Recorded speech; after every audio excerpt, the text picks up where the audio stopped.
Let me tell them about our first meeting. Good. I have not seen you for a number of years since you were on the Tonight Show back in New York. And the time before we met was 25 years ago, almost this year. Yes, it was. And it was one of those strange, little did we know what would happen to either one of us at that time. I was doing a show for CBS. I was 55 and 56. And the show went off the air. And I had no job. And I went back to New York to do a show called Who Do You Trust, where I met Ed. And I had bought a house out in Encino on Havenhurst Avenue. Right. Does that sound familiar? Right. And it was the first home I had ever owned in my life. And I mortgaged everything I had to buy this house.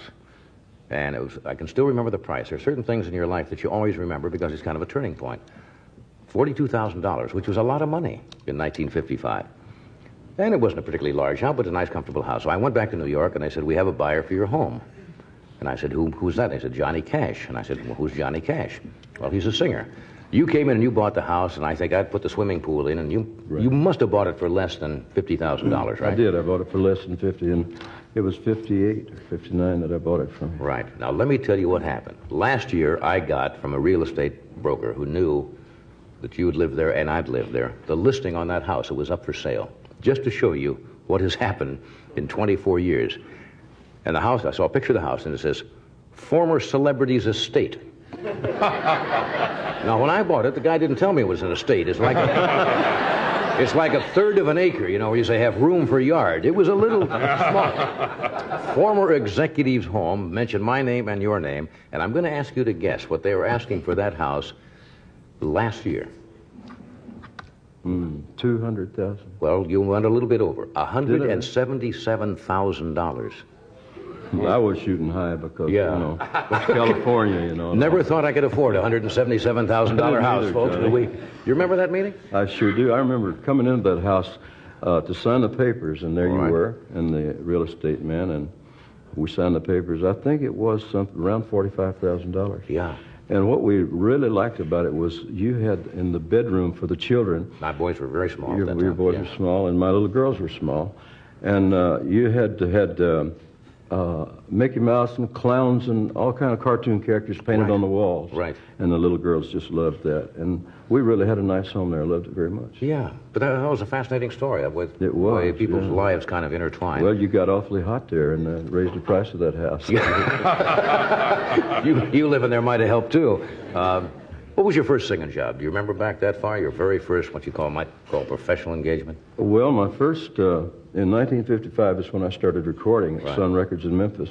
Right. And my first engagement of any importance to myself and my career was with Elvis Presley at the Overton Park Shell in Memphis, and this was in August of '55. Yeah.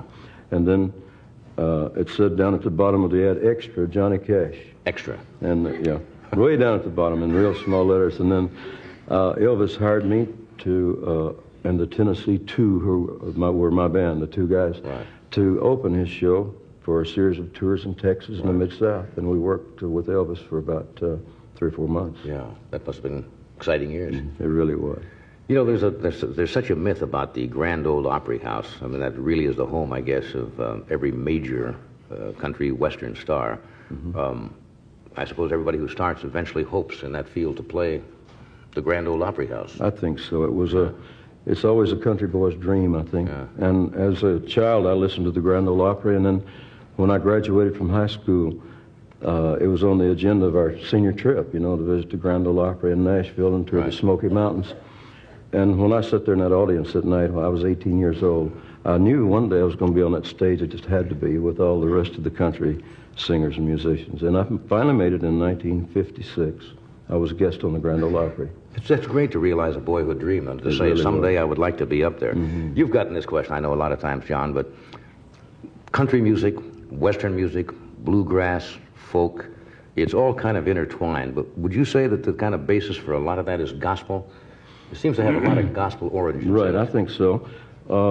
One of the first groups, or first popular names in country music was my wife's mother and her brother-in-law and sister-in-law, the original Carter family, 1927, 28, 29, 30. They were the top name in country music, along with Jimmy Rogers, who came along a little later on, and then Gene Autry. For a 5-year period there, it was the Carter family, Jimmy Rogers, and and Gene Autry. Right. And the songs that they sing then, songs like Wabash Cannonball Right. and Wildwood Flower, which is probably the most well-known country song melody, or maybe any melody of any kind all over the world. We played Prague, Czechoslovakia. We played all over Europe recently, and the audience knows all these songs. That's tremendous when you go to Europe and find out they're very current on what's going on back here. They really, well, they hear them on American Forces Network and BBC and Radio Free Europe. Yeah. We're going to take a break, then we're going to have June come out and talk a little bit, and then we're going to do something together. So stay where you are. We'll be right back in just a minute.